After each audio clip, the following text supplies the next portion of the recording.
Now, 50 centimo mga kabarya. Ito yung titinan natin, 50 centavo na 1983. Large type po ito. So, compare natin dati yung small type. So, ito yung large type. Ito yung tinatawag na monkey eating eagle, mga kabarya. 50 centimo, 1983. Ito yung titinan natin, yung value update sa ngayon. Now, may sources tayo dito. So, at least may idea tayo.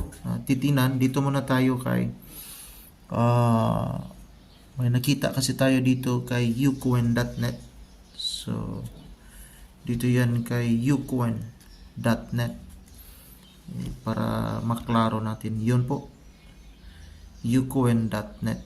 So, ucoin.net. So, dito may selling appraisal 1983. Ito yung barya natin na 1983. So, ito yung 0.58.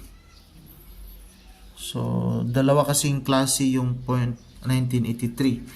Yung una, ito yung common 1983.58. While ito namang isa, 1.48. Now, try natin tinan dito kay in.numista.com. So, large type, again. Large type na 1983.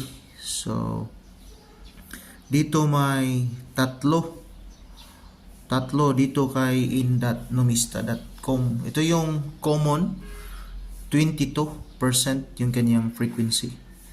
Nagsisimula sa fine, pinakamababa, yung value appraisal, yung pinakamababa dito, walang value appraisal, 9.30. Yung pinakamataas naman niya is 65 pesos. Ito yung proof, so 1.2. Kanina, ito yung error lettering, yung may error kasi, yung spelling, fit to kub, haga. Dati P, so Pito Kofaga, dito letter B. So dito 28 pesos lang yung very fine, 110 yung extra fine. Pero nasa 10% yung kanyang frequency, kaya mababa yung selling appraisal. While itong proof 1.2, 750 pesos.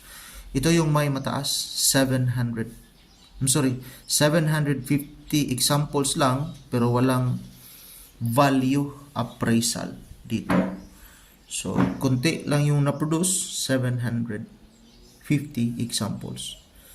While may source tayo dito, isa kay carousel, may seller tayo dito. So, 3 months ago, kay neko.neko, 2160 pesos. So, ito yung mga barya niya.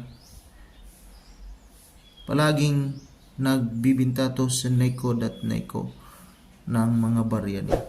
Dito kay Carousel PH, mga kabarya. Yan lang po. Maraming salamat and enjoy watching our videos. God bless.